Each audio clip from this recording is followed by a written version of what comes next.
First day and second day mga kalapatids. Nung isang araw saka po kahapon. Yung isang araw, talagang yun, possible na walang umuwi nun mga tropa. Tapos ngayong second day kahapon, may mga nag-uwian na sa gawing Pampanga. Pero dito po sa Nueva Ecija, wala pa pong nagpapauwi mga kalapatids. Ay mga tropa, ganda ng sikat ng araw. Alas 8 pa lang mga kalapatids, maganda na sikat ng araw. Hindi pa ako nakakapaglinis mga tropa ng kulungan natin eh. Ayan, nagpatoka muna tayo. Mga pang summer saka winter mga tropa. Ayan di si Mr. Alba yun, nasa gitna. Medyo durog na yung balahibo niya mga tropa. Galing ng Matnog yan eh, nung nakaraan. Yung pa yung sticker nyo, nakakabit pa. Yung mga Vandenbroek natin. Kalahi niyan yung mga kuwan natin.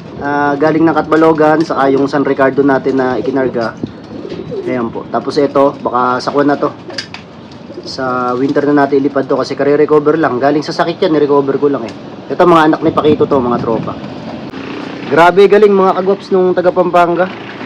Ang bilis nung ibon. Isa pa lang po yung nagkaklak doon kahapon eh. Pero parang sa balita ko, nung bandang hapon na, 3 na yata yung nagklak mga tropa. Doon sa gawing Pampanga. Parang 2 porak yata saka 1 lubaw. Sana all mga kalapatids.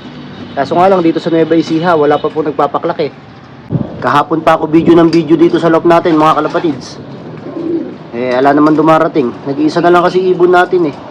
Pero matanggap naman natin mga tropa ko sakali na hindi maglaki yung ibon natin. Pero sana makauwi. Kasi wala pa rin nagpapaklaki yung mga leading dito na kumarga na may mga butas na isa. Wala pa rin po. As in wala pa po talaga nagpapaklak dito sa Nueva Ecija. Kaya tayo okay lang din. Pero kung may nagpaklak na dito sa Nueva Ecija kahit papano, malakas yung kaba natin eh. Wala pa rin talaga nagpapaklak eh. Kaya okay lang mga tropa. Hantay-hantay na lang tayo rito para makita natin. Baka sakali kasing dumating yung ibon natin. Ayun yung mga pangkuhan ko. Pang south ko na to mga tropa eh. Meron akong 3 piraso. Tapos ito yung mga pang summer saka pang winter natin. Itong 2 pula na to. Parehas din barako mga kalapatids eh. Hindi ko alam kung paano gagawin natin dito ngayong summer. Ito pa isa oh. Mga kuhan din sila.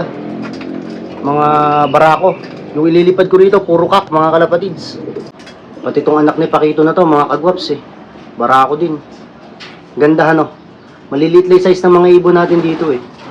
Kaya mukhang okay naman sila. Mukhang kahit papano lalayo naman ngayong norte. Ito si Mr. Albay mga kagwaps, mga kalapatids. Ayan o. Ang balahibo niya kuhan na. Durug na. Hindi gaya nung nililipad natin siya na maganda-maganda balahibo niya. Ayan. Pinilit kasing umuwi eh.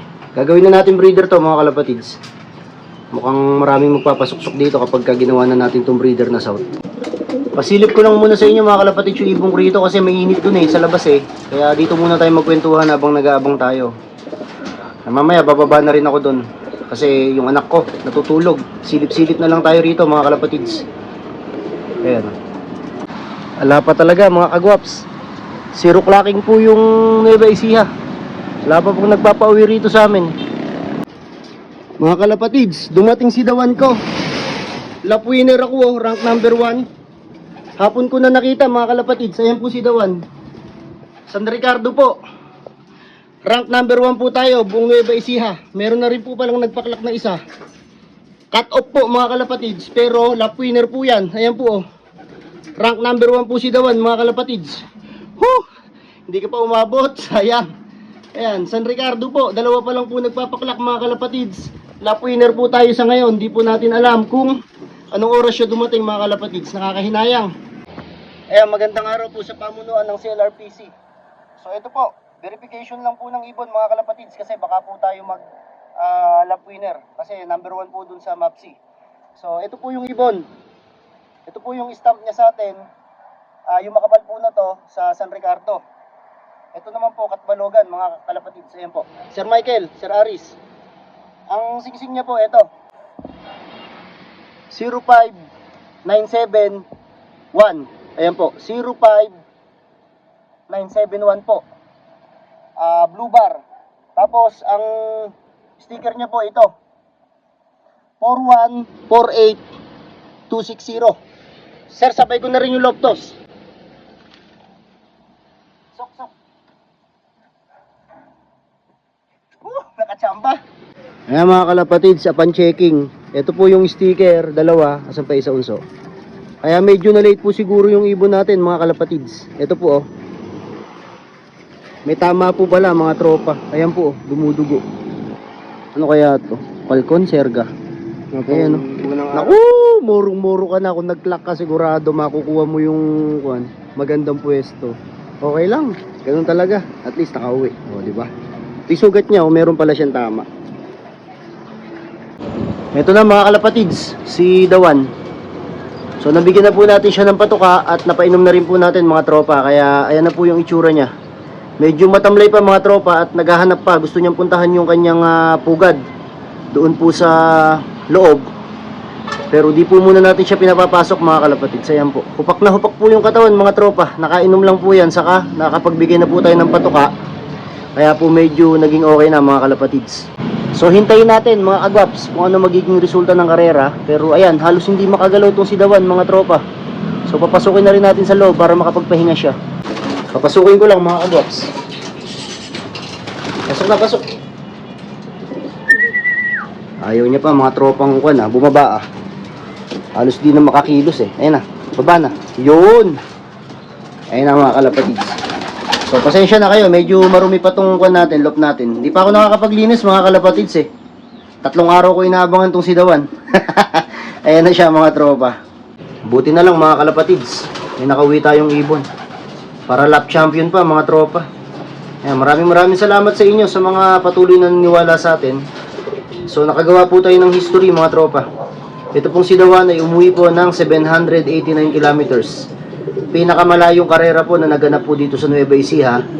At possible na tayo po yung mag-lap champion. So tingnan natin kasi baka mamaya biglang may dumating pa na ibon, masipa pa tayo sa number 1. Pero kahit ano pa man ang mangyari mga tropa, basta ako, si Dawan pa rin ang panalo para sa akin. Yun no, mga kalapatids. Yan, maraming salamat sa inyo. Itong mga to, sa susunod mga kagwaps, yan ang mga ilalabang ko. Yung mga yan, sa summer, kita-kita tayo sa summer mga kalapatids. Maraming salamat po sa inyo. So yun mga tropa, mga kagwaps nga pala, sa mga nag-aabang pa po ng ibon dito po sa San Ricardo Leyte, 789 kilometers mula po dito sa amin, sa mga taga Nueva Ecija. Hintayin nyo lang po ibon nyo kasi baka po mamaya dumating na po yung ibon nyo. So ako po, ang feeling ko lang po talaga is parang lap winner na rin ako kasi ako ang nanguna ron sa mabsi natin. Pero hindi naman po reason yon para hindi nyo na po ako masipa doon po sa pwestuhan mga tropa. So good luck po sa inyo. Sana po nakauwi pa po yung mga ibon nyo. Ako po okay na. Nandito na yung nag-iisang ibon ko. Maraming salamat sa inyo mga kalapatids. Sa lahat po ng hindi pa nakasubscribe dito sa aking YouTube channel, mag-subscribe na po kayo. At huwag nyo pong kalimutan na i-click yung bell notification button mga kalapatids. So dito ko na po tatapusin tong video na to. Muli, this is Kuya and you are watching Guaps TV. Peace out.